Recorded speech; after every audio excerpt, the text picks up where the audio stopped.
Joining us here on the show is the host of his new show, Home and Home, available on radio.com, the radio.com app. Our good friend, Ross Tucker. Ross, good morning. DA, what's up, bro? It's been a while. I know, man. How you doing? I'm doing awesome. It's NFL season, college season. I'm doing great. I know. It's been a good football season already on both fronts, and yesterday Lamar Jackson does it again against a pretty good team of the Houston Texans, and the Patriots don't look so good. Who do you think is the best team of the AFC? Oh, it's the Ravens. And I started this last week. I do power rankings every Tuesday on my Ross Tucker Football Podcast, also available on the radio.com app, by the way. And I had the Ravens number one last week. I always go by what I think would happen if these teams played like a 3 or a 5 or a 7 game series on a neutral site right now. And I have the Ravens as the best team in all of football because the way they're playing and the way Lamar Jackson is playing right now, I just don't think there's anybody as good as them. And I'm not even sure it's close right now. I mean, think about that Patriots game. And look, the Bengals aren't a great team, but they only lost 17-10 on the road to a 6-4 Raiders team. The Ravens embarrassed them last week. And then the Ravens embarrassed the Texans yesterday. I mean, you don't see stuff like this in the NFL, do you? You know the deal with point spreads and stuff. I mean, the Ravens are blowing teams away right now. It is unbelievably impressive. And I got to tell you, it's funny because I do a college game every Saturday for CBS Sports Network. And so you talk to these D coordinators in these meetings, and especially if you're doing like a team that runs the quarterback a lot, the D coordinators, DA, are so flustered because there aren't a lot of really good answers for it. You know, they're all used to, over the years, you have your 5 offensive linemen. Let's say you have a tight end and a fullback, so they got 7 guys blocking. Okay, you put the 8th defender down. Everybody has a gap, and you have one extra guy who's unblocked. He makes the tackle a lot. You're in good shape. Well, when the quarterback is part of the run game, even if they're not carrying the ball, you no longer have that number count advantage. I mean, you got to put that extra guy in the box just to be even. And even when you do that, you're man-to-man on the receivers. And you're in a bad spot, really bad spot. It's very, very difficult to defend quarterback-centric run games. And then if the quarterback's going to be hitting the throws against man-to-man coverage like Lamar had, it's over. It's a wrap, bro. It's impossible to defend. Ross Tucker is our guest this morning here on the show on CBS Sports Radio. So the flip side of that equation is if the Ravens are the best team in football, that means the Patriots are not. And the Patriots yesterday, again, offensively, really struggled. Needed Edelman to throw that option to get that touchdown to go ahead. Does the offense of the Patriots worry you going into January? Yeah. I mean, it's funny. You'll appreciate this. So I do Eagles pregame, and we actually talked to Ben Volin from the Boston Globe, who covers the Patriots. And I said, Ben, how good are the Patriots? And it was the funniest comment I've ever heard. He's like, well, they've got some real concerns along the offensive line and at receiver. They're clearly not as good as they've been. But I think they're still good enough to win the Super Bowl. And he's right. He's right. Like it's the funniest comment I've ever heard, where he's actually 1,000% factually correct. It's the worst offensive line Brady's had. The only receiver he trusts at all is Edelman, maybe a little bit Ben Watson. They can't run the ball. He's constantly under duress, just throwing it away. I mean, Brady, who's the best I've ever seen at avoiding sacks, leads the NFL in intentional grounding. It's insane. And yet, I don't think any of us would be surprised if they won the Super Bowl this year. I mean, think about that. I would be. Usually, when teams win the Super Bowl, it's their best team ever. They've got no weakness. For the Patriots, it's like, yeah, they're not as good as last year. They got some major concerns, but they're probably still good enough to win the Super Bowl. Yeah, but I would be surprised if this team won the Super Bowl because you have to still win 3 playoff games. And the AFC's down, but I would imagine they have to go through the Ravens again.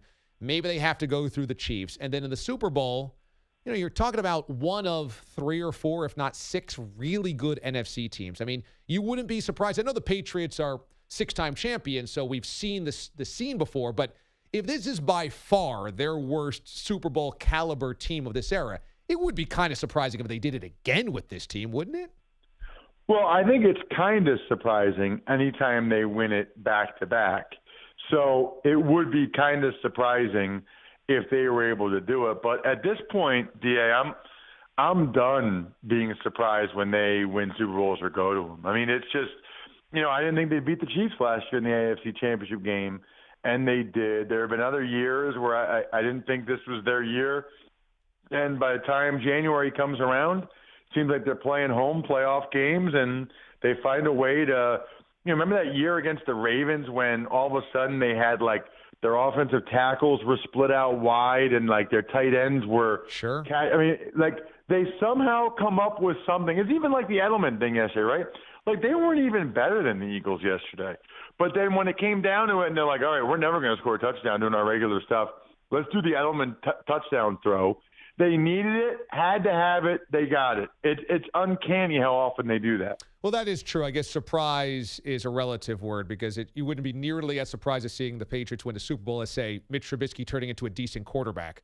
And so last night, when we see him get pulled at the end of the game, are you buying what the Bears are selling, that was injury, that it had to do with an injury to the hip?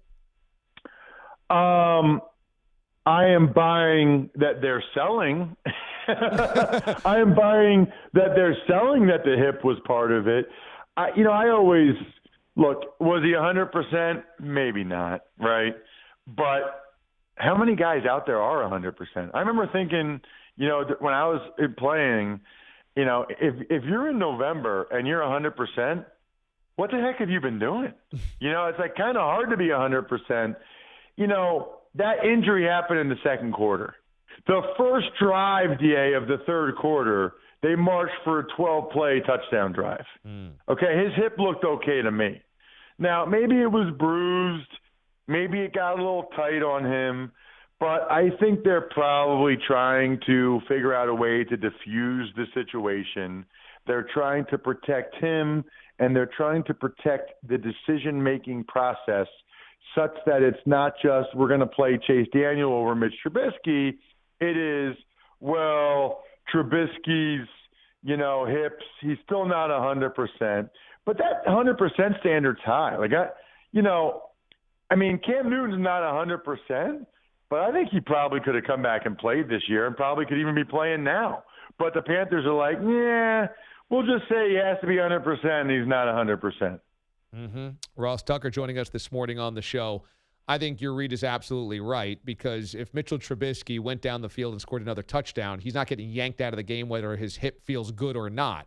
And that's why, don't you think that Nagy might have created more problems than he had to by pulling him in the middle of that game or at the end of that game, and now makes it a thing? I mean, he could have gone into this week and said, well, it turns out he has a hip pointer. But now everybody is talking about how he got yanked out of that game, and doesn't that create more discussion over the next 7 days? Well, what's weird is they're down 10 with like 3 minutes and 15 seconds. Like, right. Chase Daniel's not leading you to a win there, bro. You know what I mean? Like, and I like Matt Nagy. I think he's a better coach than he gets credit for. I mean, the guy won 12 games last year with Mitch Trubisky as his quarterback. But I thought it was a strange time to put Chase Daniel in the game. Do it earlier when there's a legitimate chance, or do it not at all if you're really benching or pulling Trubisky. If it really is a hip thing, then okay, I guess I'll allow it. But it was a weird time and certainly brings up a lot more questions. You're right. Colin Kaepernick situation. How did you walk away from this weekend feeling about how it went down? Really disappointed. I don't know about the waiver. I've seen some lawyers say the waiver was fine. I've seen other lawyers say you should never sign that. I guess here would be my point, DA. And I won't even say what Kaepernick should or should not have done. I'm just going to tell you what I would have done, right? Like if my top priority was to play again in the NFL, number one, I don't think I would have asked for them to do it a later date, but that's fine. He ended up showing up for it. But I am working out in front of those 25 teams at the NFL-sanctioned workout, and I'm signing the waiver. Look, they didn't. I got advice from people not to sign a waiver with the Falcons in '07 on my free agent visit when they wanted a waiver on my back, which, because I'd already had a back surgery in Buffalo, it would have waived all of my rights to any compensation, workman's comp, anything if I re-injured my back. But I was still going to do it because I really wanted to play, and that was my opportunity at the time. So to do what he did, to not sign the waiver, to leave, and then afterwards to say to the owners and Roger Goodell, stop running from the truth. Like, if you really, really want to play, and that's priority one, that's definitely not what you say. And maybe he's right, and maybe they are afraid of the truth or whatever. Maybe he's right.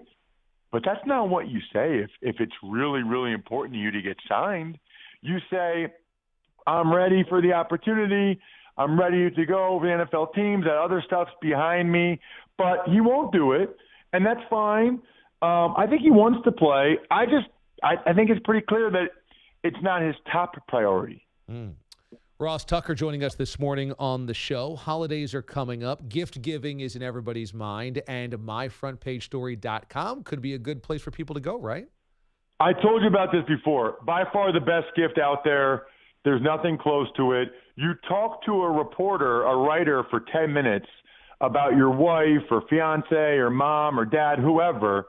They write the most unbelievable story about that person, send it to you, framed, looks like it's on the cover of the newspaper, and your wife or your mama, they will bawl. I got one from my mom when she turned 70.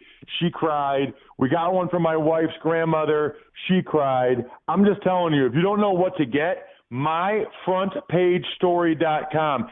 Guarantee whoever you get it for says it's the best gift they ever got. myfrontpagestory.com. Guarantee it or you get DA's money back. I love it.